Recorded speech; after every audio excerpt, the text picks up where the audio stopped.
So after this initial exercise on filmed interviews, we're going to summarize and complete with the necessary elements in order to properly begin an interview in a professional manner. Properly beginning an interview must be, in order to achieve this, we must prepare before we meet the person we're going to interview. Beyond the type of question, the question here is to put yourself in the right conditions, and the goal is to make sure that the interview goes well, that the interview begins well in a professional manner right from the beginning. So we must be comfortable, both morally and physically, for yourself and the interviewee. We can talk about staging, because several aspects must be combined so that the time you will be sharing with this person goes well and has a successful issue. The points that we're going to see are not necessarily exhaustive and can be reconsidered, but the important thing here is to have a reflexive approach, just as in any period of research, as we will see in other exercises also. So, adopting this reflexive approach, including for things that might seem banal or obvious. Believe me, when I say you have to respect politeness and greet people, you'll find this obvious. And yet, how many times have I seen experimented researchers not even say hello to the people they're going to see? And you saw in the previous exercise researchers who forgot to say their names, introduce themselves, who forgot to make the necessary presentations, who were saying too much, or who were saying things which could not be understood by the people they were talking to, giving the acronym for their institute or their speciality, which is very specific. So let's go. Follow me for an examination of what could help you better to stage your interview. You are also an actor, and you must prepare yourself as any actor, as a professional actor of semi-structured interviews.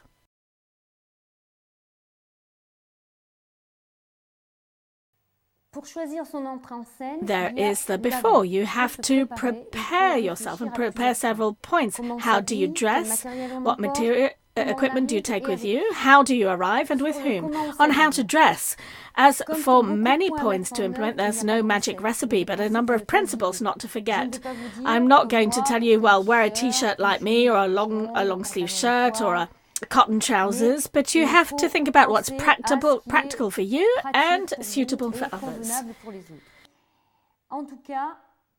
In any case, a pleonasm would be to say that you have to have clothing that is adapted to yourself and to your people you're speaking to.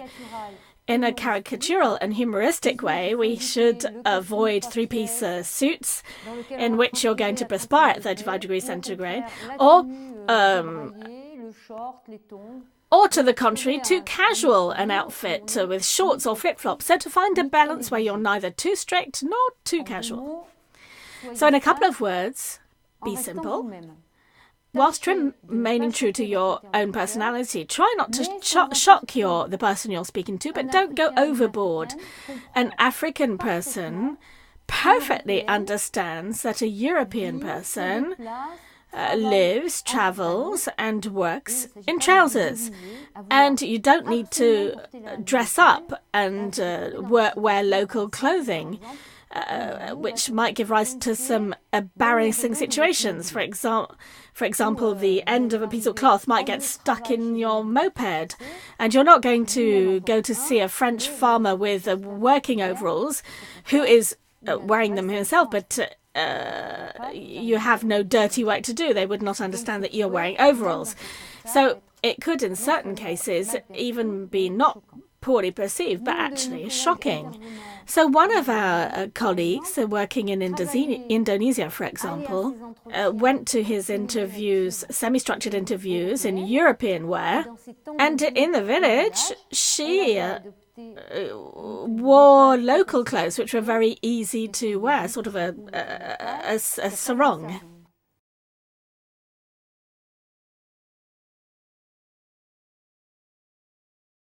So what equipment do you need to take with you? So from a professional point of view, you mustn't forget what is necessary. It seems obvious, but it would be a bit silly to get there without a notebook and a pen. But you have to think about it. Do you have to take a recorder or not?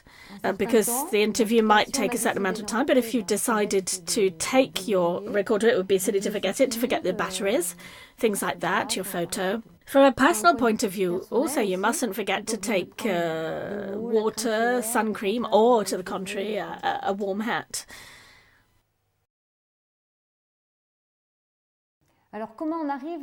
So how do you arrive and with whom? So first of all, the means of transport. We don't always have the choice, depending on the project logistics and depending on the topography. So I'm going to give you a few examples here. But whatever happens, you have to think about what is possible and to the image that is conveyed by your means of transport. At the beginning of my career, I did a 6-month study in Nepal between 800 and 2,000 meters in altitude. So with very steep slopes, everybody walked. There were no vehicles, no choice.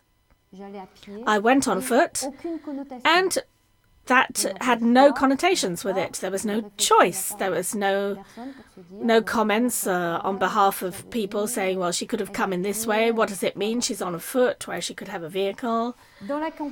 In the French countryside, it's necessary to travel with a car. If you arrive on a farm on foot, whereas you come from 5, 10, 15 kilometers away, he will think you're a hiker. It's not very serious. So for a study that took place in 2010 in villages around Ségou in Mali,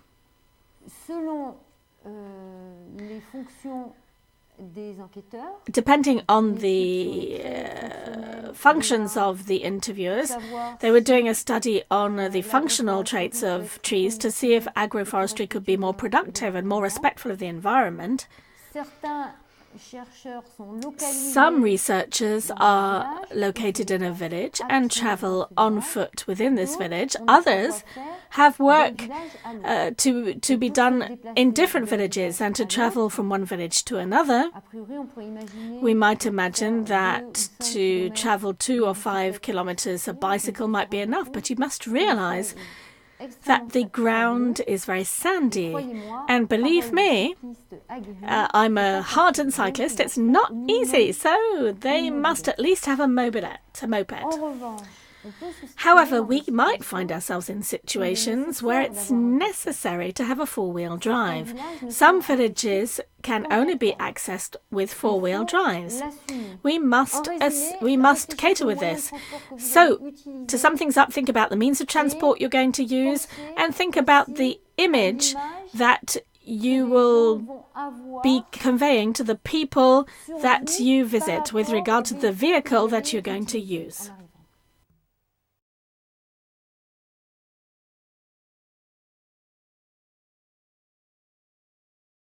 Dans le comment on arrive et avec qui, on a vu le moyen de transport. Maintenant, voyons avec qui. In the how we arrive and with whom, we've seen the means of transport. So now let's look at with whom. So let's see what the accompanying person might produce. Here we're speaking about people who are accompanying you, especially at the beginning of the survey. I'm not speaking about the translator. The translator will be the object of a separate part of our training. So, the person with whom you go to the interview has either been imposed upon you or you have chosen that person. In the initial case, the less well-appropriate person, despite the fact that of the disadvantages they might present, always have advantages. So make the most of those advantages. So also, I've never seen a person imposed upon a researcher for the entire survey campaign. It would either be too costly for the institution doing the survey, and these accompanying people have a job and other things to do, or if you're in this type of case, maybe you have to give up your research in this place, your survey in this place. So whilst you have an accompanying person for 1 day or 2 weeks sometimes, Take the time to get to know the person accompanying you, to explain your work to them, and to quickly show them that you can be autonomous, to acquire the freedom that we've just mentioned. Question yourself as to the image that your accompanying person conveys. Does this person have a uniform? For example, with regard to water and forest agents or veterinary service agents. Is this person well known in the place that you are visiting? How well known is he? What is his profession? Does he have any particular engagement? So try to better get to know him, to better apprehend the interview situation that you're taking this person into. So this might seem obvious, but I have seen researchers entering a field without even saying hello to the farmer who was beside his field. And the researcher was paying far more attention to the corn in the field than to the person who looked after the field. I had one colleague who really didn't know how to behave, therefore. So use your common sense rules and adapt to local customs without going overboard and remaining true to yourself. Don't become obsequious and don't be too compassionate either. A few points before you reach your destination, then switch off your cell phone. Now you won't forget to say hello, otherwise you will be classified by the people you're interviewing and others as somebody who's not very polite. Don't forget to adapt your greetings to local customs and look the person you're talking to in the face, so that you can establish this relationship of trust that we wish to maintain during the entire interview. Beyond words, we must also investigate gestures and exchange between people. There are certain countries where you shake hands to say hello, as in France. If you don't shake someone's hand, it's not very polite. However, in India, you don't touch a person who you have never met, who you don't know. In Madagascar, you don't touch the head of a child. It's something which is very badly perceived. In France, this is a habit that we have, and which is more or less well perceived by the parents or the children, but it is a more friendly gesture in France. So be careful, but at the same time, you're allowed to make mistakes. You mustn't be too nervous either. People know that you're a foreigner, either because you come from another country or because you come from another region or because you have another culture. You come from the neighbouring city. What's important with regard to this is to be attentive before, during and afterwards. Afterwards, somebody might very well tell you that you've made a mistake, so you take that into account. If possible, you apologize, because sometimes you might have gone and you might not be able to apologize, but if you can apologize, do it. It's very important. And above all, don't make the same mistake again, because if you have been told, if you make this mistake again, this time it would really be an insult to the people. So I'm going to tell you about something that happened to me at the beginning of my career, where I made a mistake, which was an important mistake for people, but it was not perceived as an insult because I was not aware. So a young girl, not yet a teenager, was turning the soil with other children in a field. And she invited me to come and try.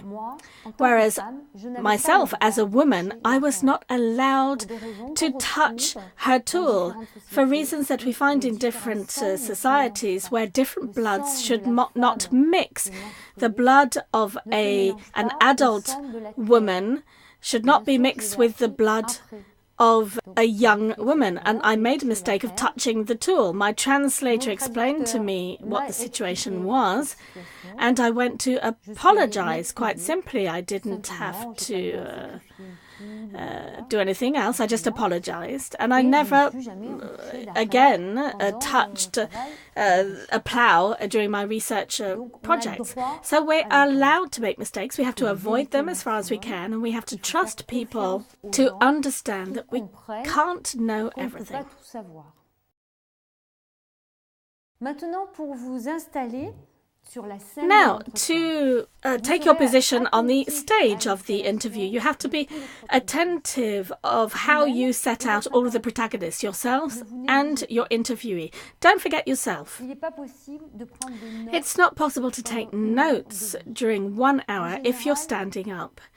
Generally, the researchers and other people doing the similar professions are used to being seated to study in particular. So we need to be at least sitting down on a chair or on a tree trunk or a small stool. So do not refuse the proposal that is made when somebody hands you a seat. I've sometimes seen students refusing a chair because they didn't want to bother people. But you're not bothering people. The person also has rules of hospitality, also wants to make you happy. So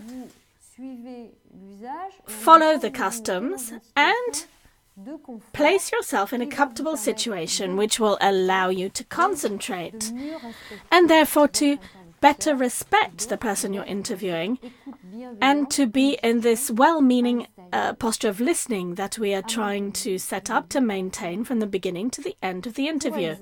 For example, remember in the previous exercise, the pictures where we saw the shepherd who was offering the seats, the chairs. He offered a chair to a young researcher who was sitting up higher than the shepherd. He was sitting on a small tree trunk, and next to him he had a young woman with a stool.